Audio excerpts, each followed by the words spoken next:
그러면 이제 대부분 현장에 먼저 이제 도착을 하셨을 때는 저희가 이제 몰라서 여쭤보는 겁니다. 그러면 경찰이 사체 처리를 이미 한 상태에서 현장에 들어가시게 되나요? 아니면 있는 상태에서 들어가시게 되나요? 시신이 없는 상태죠. 이제 순서가 어떻게 되냐면 여기 사람이 죽은 것 같아요. 그리고 신고가 들어가면 이게 112 지령실에서 가장 가까운 경찰서가 출동을 해요. 그래서 상황을 딱 보고 이게 타살의 혐의점이 없으면 형사계에서 사건을 접수를 하면서 그리고 가장 가까운 장례식장으로 모시게 되죠. 그래서 시신을 가장 가까운 장례식장으로 모시고 나서 유족을 찾아요. 유족을 찾으면 유족이 의뢰를 하거나 아니면 집주인께서 뭐 일을 의뢰하시는 경우, 그래서 순서가 이렇게 되는 겁니다. 그래서 현장에 갔을 때는 시신이 있는 경우는 없죠. 아, 그렇군요. 그러면 이제 현장에 도착하셨을 때는 저희가 뭐 영화나 이런 데서 보면 이게 CSI가 이제 어디에 사체가 놓여져 있었는지 이렇게 마킹도 돼 있고 그러지 않습니까? 네. 저희가 좀 영화나 드라마에서 보는 거하고 현장에서 실제로 들어갔을 때 차이점이 있다면 어떤 것들을 많이 느끼세요?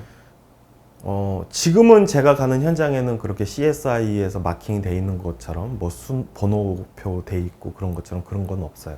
그거는 범죄 피해에 관련된 거기 때문에 지금은 경찰청에서 범죄 피해 현장은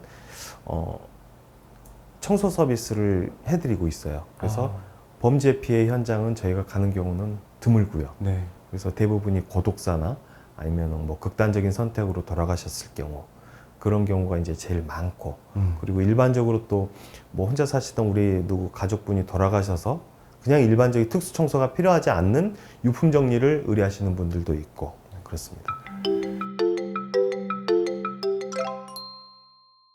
그 아까 말씀해 주실 때 이제 20여 년, 아까 18년이라고 하셨지만 네. 20여 년 전에 이제 이 일을 처음에 시작하셨을 때하고 지금은 굉장히 좀 많이 달라졌을 것 같습니다. 그 지금은 좀 어떻게 유품 정리 업체들이 좀 많이 생겼을까요? 뭐 많이 생겼죠.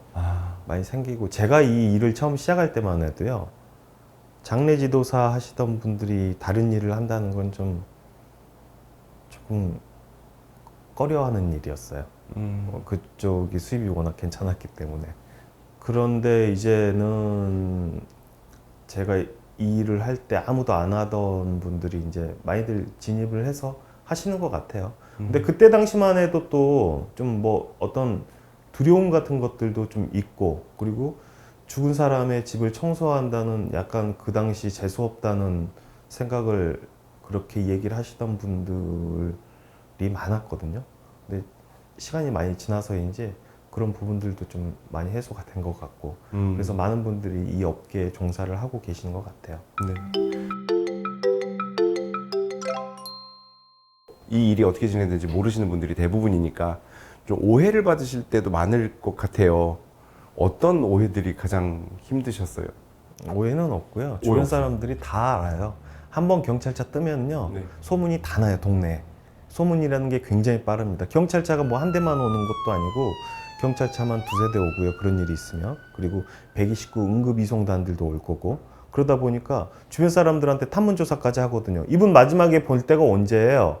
뭐 이런 것들도 물어보고 여러 가지를 물어보기 때문에 그 동네 분들은 대부분이 알고 계세요. 근데 오해라고 할 것들은 크게 없는데, 뭐 오해가 아닌 그렇게 믿고 있는 것들이 좀 있어요.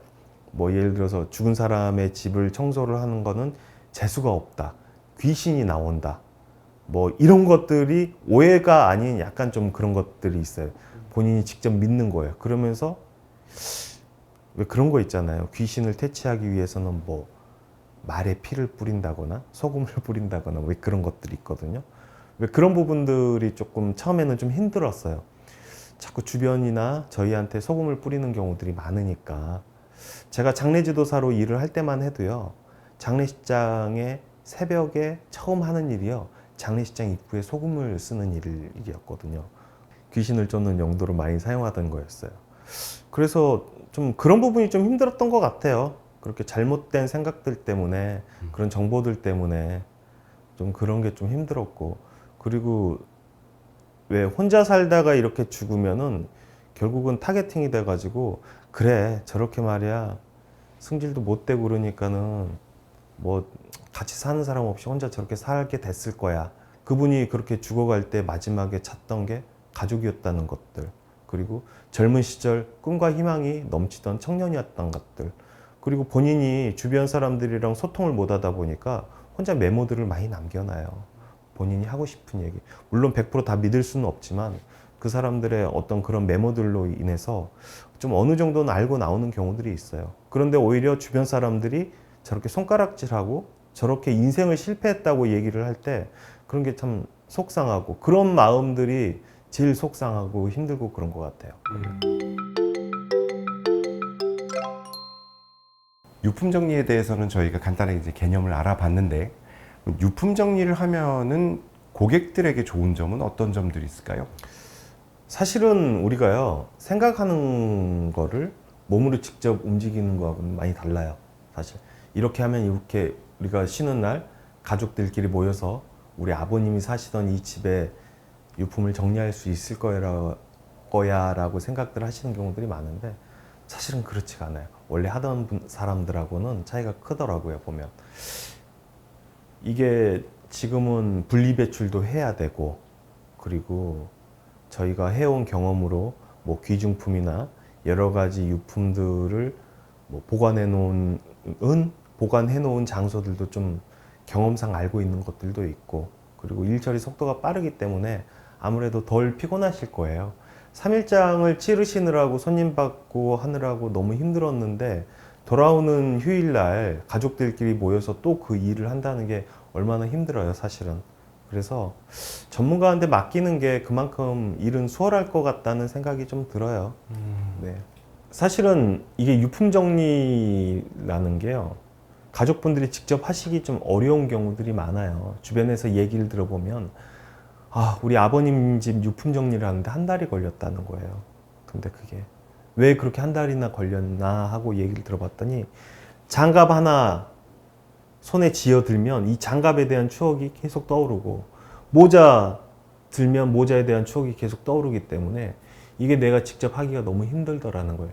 이게 버리지 못해서가 아니고 어떤 그 추억이 떠오르면서 감정 소모가 너무 심하다는 거예요. 그래서 가족들이 정리해야 될 것들, 내가 보관하고 싶은 유품들은 몇 가지만 리스트를 작성해서 유품정리사에게 전달을 하고 의뢰를 할 걸 그랬다면서 너무 그 시간이 너무 괴롭고 힘들었었대요. 그래서 어떤 아픈 기억들을 좀 빨리 잊고 일상으로 돌아가고 싶었는데 그 추억 때문에 어린 시절의 기억이 계속 떠오르니까 제대로 일을 보기가 힘들었다고 그래요.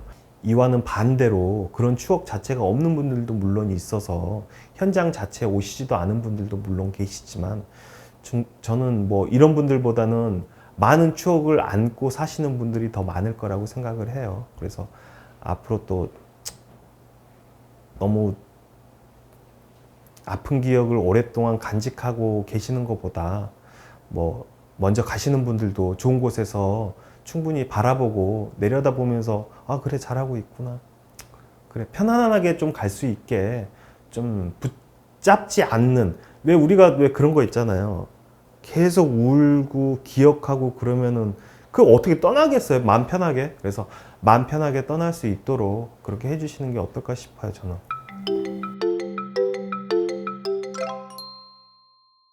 신뢰가 될지는 모르겠습니다만 이게 많은 분들이 궁금해하실 부분입니다. 유품 정리 서비스 이용 가격을 좀 여쭤보고 싶어요. 네. 예. 어느 정도가 되고 어떻게 책정이 되는지 간단하게 좀 설명 부탁드려도 될까요? 유품 정리 서비스는 보통 두 가지로 나뉠 수가 있어요. 일반적인 유품 정리와 그리고 특수 청소가 필요한 유품 정리.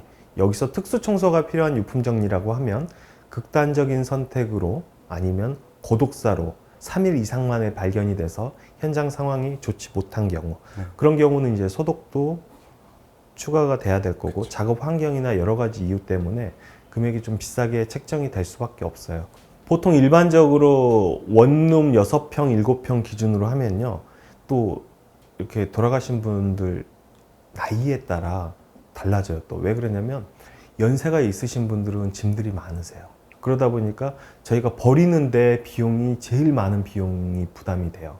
그리고 냄새가, 악취가 많이 나는 폐기물일수록요, 일반적인 폐기물장에서 잘 안 받으려고 그래요. 아. 본인들도 민원에 휩싸이니까 네. 자꾸 힘들어해요. 가져오지 말라고 그러고.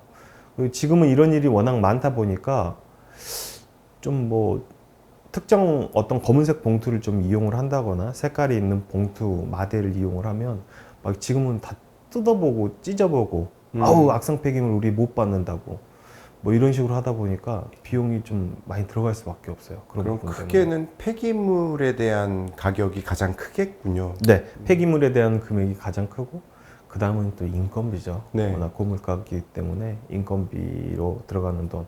그래서 6평 기준 3일 이상만에 발견된 경우에 기본적으로 저희가 이제 청소를 할 경우는 보통 한 150에서 200만 원 사이 발생이 되고요. 네. 그리고 야, 우리는 이 집에 대한 보증금이 많이 걸려 있기 때문에 보증금 회수를 하기 위해서는 원상 복구를 해야 돼. 그런 경우에는 조금 더 많은 비용이 발생이 되죠. 그러면은 250에서 300만 원까지도 나오는 경우들이 있고 네. 오피스텔 같은 경우는 더 많이 나오는 경우들도 있고 그래요. 좀 그래서 천차만별인 것 같아요. 상황에 따라서.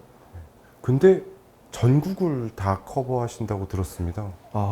제주도는 현실적으로 이제 지금 힘들어요. 아, 네네. 제주도를 제외한. 제주도를 제외한 전국을 가고 있는데 뭐 지방으로 가면 뭐 금액이 더 비싸지는 거 아니냐라고 생각하시는 분들이 있는데 네. 저는 제가 멀리 있는 곳으로 간다고 해서 출장비를 더 받아본 적은 없어요. 사실 우리가 서울에서 부산을 가더라도 뭐 기름값 뭐 그렇게 많이 차이는 안 나거든요, 솔직히. 네. 그리고 제가 뭐 사실 사업자가 청주에 한 곳, 그리고 서울에 한 곳 이렇게 위치하고 있어서 어디 뭐 멀리 간다고 해서 크게 문제가 될 것 같지는 않아요. 아, 그럼 원래는 네, 현장 폐기물은 그 근처에서 처리를 하게 되나요? 아니면 근처에서요. 그 근처에서? 네. 아유, 그럼 여러 군데를 다 알아놓고 다니셔야 되는 또 네. 그런 어려움도 있으시겠습니다. 네, 그렇죠.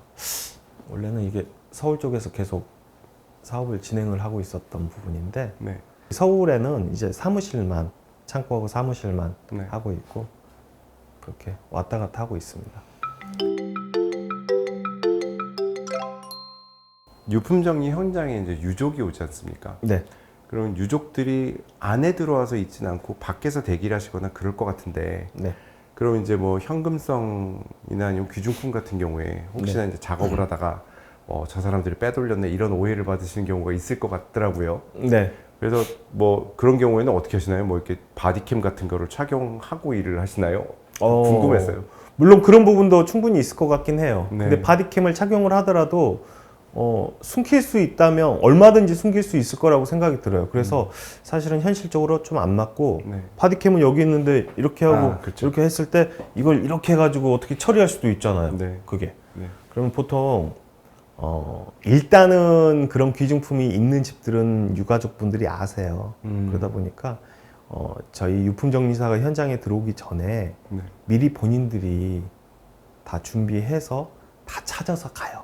미리요? 90%는. 네. 90%는. 네. 그리고 나머지 한 10% 정도가 현관 앞에서 이렇게 서서 지켜보고 계세요. 네. 그러면 저희가 서랍장을 빼면 서랍장을 그대로 빼가지고 전달을 해드리고, 네, 기중품이 있는 자리들을 그대로 해가지고, 그렇지 않은 경우에는 이렇게 현관 쪽에서 지켜보고 계시다가 저희가 돌아가신 자리 깨끗하게 청소하고 소독을 마친 이후에 그분들, 유족분들이 들어오셔서 직접 귀중품을 찾는 시간을 드리기도 하고, 그래서 이런 둘 중에 하나의 방법으로 정리를 하시는 경우들이 대부분 많으세요.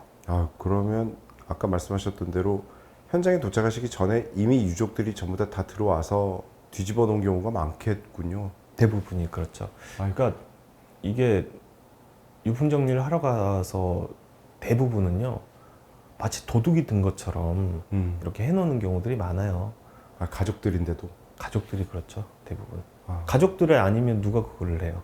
사람이 돌아가셔가지고, 안 그래도 지금 뭐 그런 집들 무섭다고 난리인데 그렇게 냄새가 그냥 일반적인 냄새가 나는 것도 아니고요. 굉장히 많은 냄새가 나요, 심하게. 그런 거를 누가 그걸 뭘 찾겠다고 거길 들어가겠어요? 누가 거길 들어가서 TV를 들고 나오고 비싼 가전제품을 들고 나오고 그러겠어요? 그잖아요. 가족들이 아니면 들어갈 수가 없어요, 사실. 김사별님이 이제 유품 정리를 하시는 데 있어서 어떤 물건을 남기고 어떤 물건을 좀 유족들한테 전달하고 이런 거를 분류하는 기준이 있을까요? 아, 네. 기준이 있어요. 보통 본인이 가장 애착 있게 사용하던 관리하던 물건들은요, 잠자리 주변에 두시는 경우들이 많아요. 아하. 네. 그래서 그런 부분들을 주로 챙기고, 그리고 부피가 크면 가족분들이 보관하기 어려워하세요. 그래서 그런 부분들은 좀 가급적 피하고, 그리고 뭐 특히 어떤 메모장이라든지 그분을 기억할 수 있는 작은 물건들로 해서 어떤 그런 정서적인 유품을 좀 정리를 하는 편이죠. 그러면 정서적인 거하고 그리고 아까 이제 그 가치가 좀 큰 것들, 예, 어떤 현금성이나 이런 네, 것들, 그렇죠. 귀중품들 그런 것들을 이제 가족들에게 전달을 드리고, 네. 그리고 어떤 것들은 폐기물이 되나요? 가족분이 인수를 거부하는 모든 물건은 이제 폐기물 처리를 하고 있는 거죠. 그렇군요. 네. 아, 그렇게 이해하면 조금 더 편안할 것 같습니다. 정확하게 이해한 기준을 주셔서 감사합니다.